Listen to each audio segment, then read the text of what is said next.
Good morning, good afternoon, good evening. Council highlights from the meetings yesterday on November 24th. So I'll start with the Committee of the Whole meeting.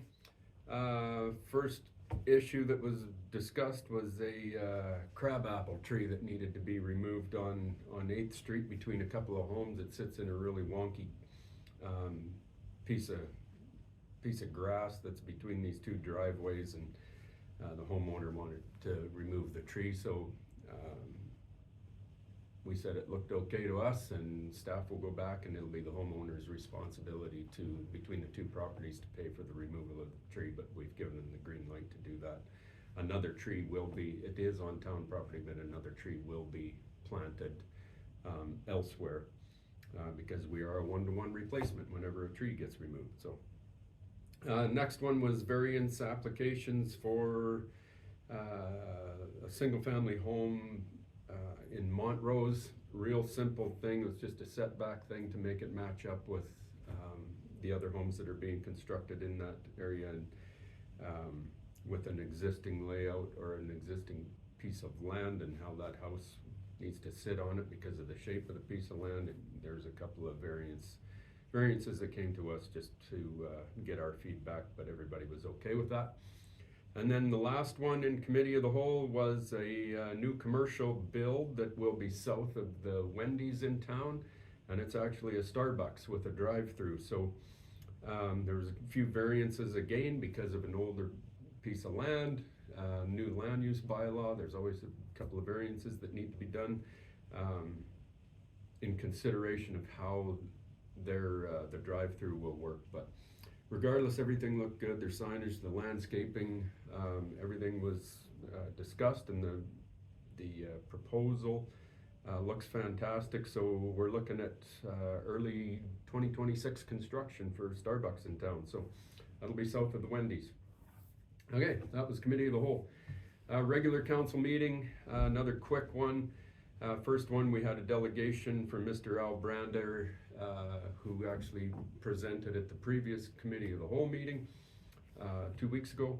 He wanted to bring this into the regular meeting as a delegation, just to bring his concerns on the High Country Drive intersection, which is just fine. We had that, and we understand where his concerns are and what to do.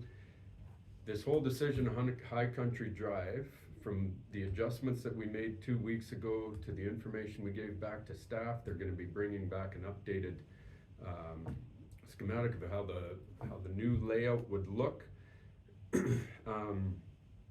That'll be coming back in the December meeting with that option, as well as a budget that would be attached to it that we can put into our budget meeting should council wish to proceed.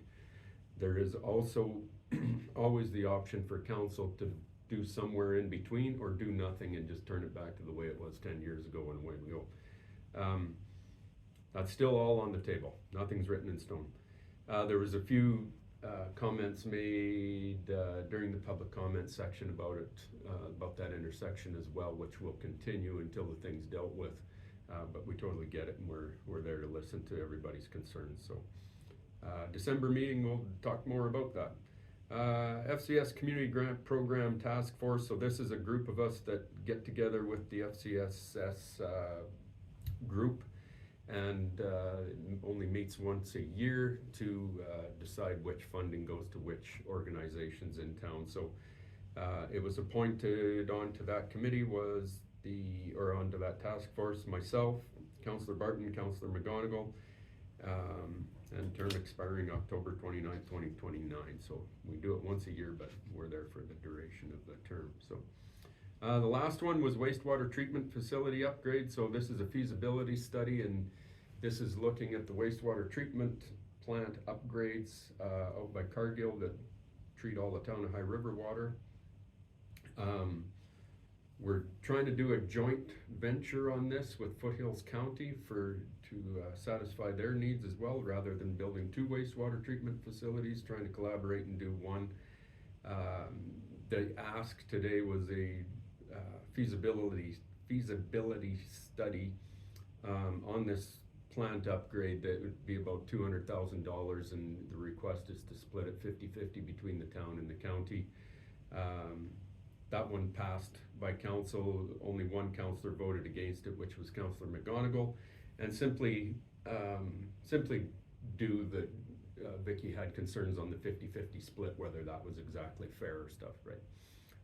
For myself right now, yes, it's fair because we don't really know enough about what's all gonna be brought into this thing yet. So this is just moving it forward, and it's a needed thing, and move it forward, rock and roll. That was about it. Have fun, take care, bye.